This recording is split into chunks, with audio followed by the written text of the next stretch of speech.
What's up, everybody? It's Shanti Das, and we are back live here at the Uplift Her event.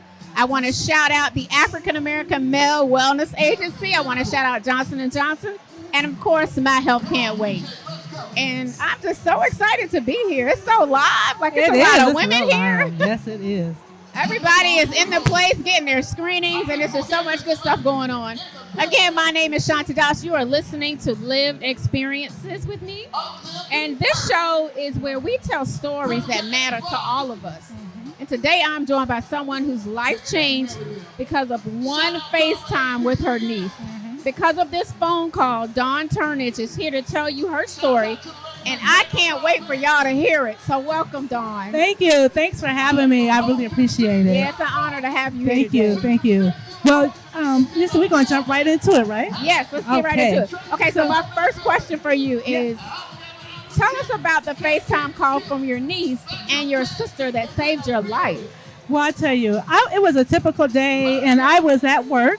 I thought, you know how we are, clumsy and busy and all of that stuff. So I had dropped a few things here and there all day, and I was like, oh, wow, I need to get some rest. I'm being clumsy today. So even at work, my computer screen was blurry. Oh, wow. And I said, oh, I need some new glasses, So then I was in a weight loss competition also. I should say an exercise competition. Yeah. So, I wanted to win. Yep, of So course. I was exhausted. I was so exhausted. Really? Yes. And I said, okay, I'm going to go to the bathroom. I chugged a Pepsi just to get some caffeine in me, thinking, okay, that's what it is. And honestly, I was in there, I believe, by myself because I woke up and I was next to the toilet. So I was like, did I pass out? But I kept on moving.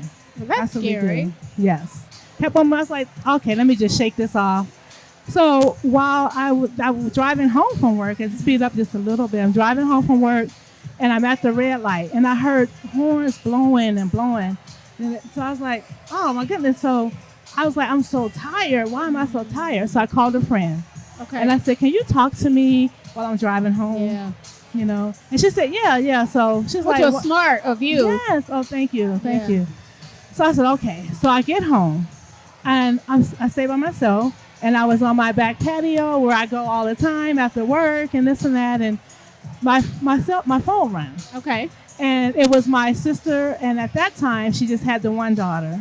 And she says, listen, your niece, she just calling your name, please just talk to her, and she's her first time. So she's like a young mom. Oh. And I was like, well, I'm just tired. I just want to lay down. She's like, but please, she just keeps telling your name. They call me TT. Okay. And she kept on saying, TT. And I was like, that's not what she's saying. So she said, seriously. So I said, okay, put her on the phone because I'm ready to lay down.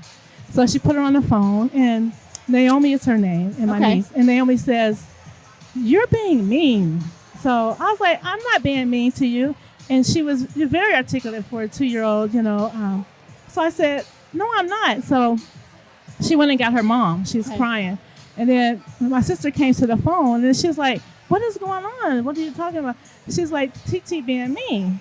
So what I'm being told is, April, that's my sister, she said, she started looking at me, and she was like, Dawn, she's like, started asking all the questions about fast, the face drooping. Right. And then she's also stayed on the phone with me and called my other sister. Now, mind you, we're FaceTiming, and she's in North Carolina, and I'm here in Columbus. So my other sister came, and she says, listen, I've been told that we need to get you to the hospital. And I was like, I don't need to go to the hospital. I said, I'm just going to lay down. So what did I do? I get in the car with her. But I was like, I don't have time for the hospital. And we do that, right? Yeah, we will do As that. Women, we're busy, our Yes. careers. We're like, oh, no, I'll So- get to that later. Yeah, I had them take me to the urgent care. So and then we do this too, right? I was like, look at my hair, it's not done. What y'all want me to do? What if they keep me? I'm like, I And I know cannot. they're like, we are not thinking about your hair. right. So she's like, so we're really close. So D'Amica is the other sister who picked me up. Okay. So we're at the urgent care, and the doctor comes in there, and I was getting, she said I was having Bell palsy. She said, you're suffering from Bell palsy, and this is what we're going to do. So my D'Amica was texting April behind my shoulder, and she's like, they're telling her something. So April, she called where I was at, the urgent care, and she says, hey, my name is April. She told them, I'm a physician assistant and I know what I've seen. So the doctor came back. He says, we have an ambulance outside waiting on you. What? We just got a telephone call from someone who says they know you and they identified themselves as being a physician assistant. I was like, oh, she called you? And he said, yeah. Wow. So I said, okay. So he got me in the ambulance Wow. and I got to the hospital here, and sure enough, they immediately ran some CAT scans and ran some other tests, and there was a blood clot traveling. Are you And kidding me? a blood clot was traveling to my brain, and I had suffered from these test results several TIAs, a mini stroke. And that's with that's a call sign. It That's your is. emergency call of what's going on with you. So, and the doctor said, like, if you would have laid down, that would have been your last. Oh, That's how fast it had been traveling. So for all day, I'm so I was glad ignoring you're the here. signs. Thank you. I do appreciate it. And, my sister passed from a blood clot. oh, sorry to hear that. And she had some many TIAs in Yes, her yes. history too. Yes. And so thank goodness Thank for your you. family. Yes, and I thank you. But so now, because of that, I'm an advocate because I speak for those voices who can't anymore. Yeah. I speak for those individuals who are still with us but didn't have the experience that I'm able to get out there Yeah. and do that. So I have to. When I laid in the hospital, that was my trust to God and to Yeah, myself. absolutely. Yes. Well, I want to ask you, Dawn, when the doctors told you that you were having many strokes, like what was going through your mind? My mind is like, I'm too young for this. Like this cannot be going. I do know that my grandmother had died, but I didn't know it was a mini stroke because that's Oh, what we do. really? Actually, hers was a heat stroke. But don't we do that too? And we don't know our learn history. about our history. That's We right. don't know our That's history. Right. That's right. So all I know is when my grandmother died, oh, grandma died. That's what happens with life. That's right. Never told us why, nothing like that. I found out during my when I was going through my testing and other testing, they asked your history, and I called my dad, and he said, "Well, my mom, your grandma, she died of a heat stroke." So I was Who like, knew? "Who knew?" Wow. So, yeah. So I've set through my mind like, this cannot be real. How long am I be in this hospital? But I had to stay there and get the testing done. And because they responded so fastly, Uh-huh. I was in the hospital for a week, and then I had some speech and memory loss.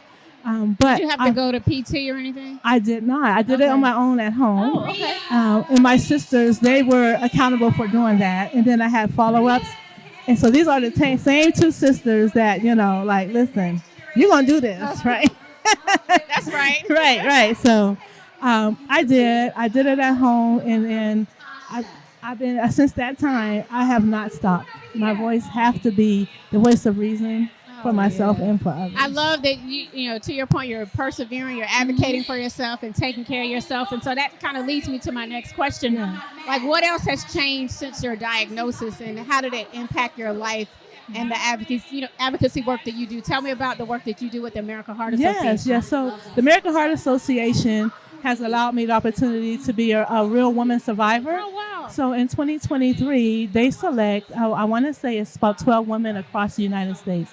And with that, you go out and you speak around the world, wherever the need is. And that was in 23, but I said I can't stop here. So because again, my advocacy, my voice for those who, like your sister, like those who cannot. And even talking about, I'm about to cry again. Lord knows when I talk about my sister, I get emotional. Yes. Thank you for the work that you do. Thank you. So I come to these events too, like Uplift Her. This is my first one. But when I found out about it, I was like, oh no, I got to be there. I have to use my voice. So I actually inboxed someone and said, hey, you guys got a volunteer list? Definitely wanted to make sure that I did something. Good for you. That's amazing. Okay.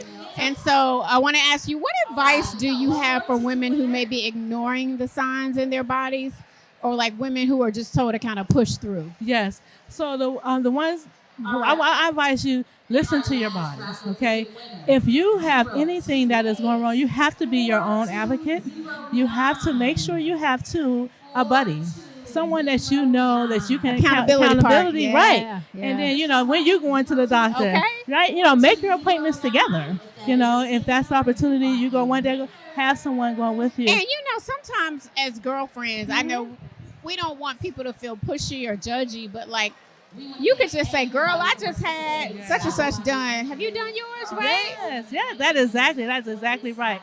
And then make sure that you get involved in knowing what resources you have in your community. Yeah. And if they're not there, call your call your local councilman, call your mayor, write them, and make sure that you get what you need in your community. Because what we don't have enough is access. The access to health and health equity is something that I know that for sure we all together, just one small dose of, you have a health fair anywhere, like here, and bring someone with you when you even go to those events. Yeah. And if you can't get there, call somebody. Absolutely. You know? I love it. Yes. Well, one final question for you Sure. that we ask everyone that comes onto the podcast. Yes. So, Dawn, why can't your health wait? So my health can't wait because my legacy depends on it, my joy depends on it, and I depend on myself. I hear that. Yes. Well, you heard it here first. Dawn, you have such an incredible story. Thank you. Thank you for just the work that you do and all that you are doing to empower the community here. We appreciate you, and thanks Thank for being you. on Lived Experiences. Thank you. And thank you for having me and allowing me to use my voice in this platform. I appreciate it. Absolutely. Thank you. Thank you.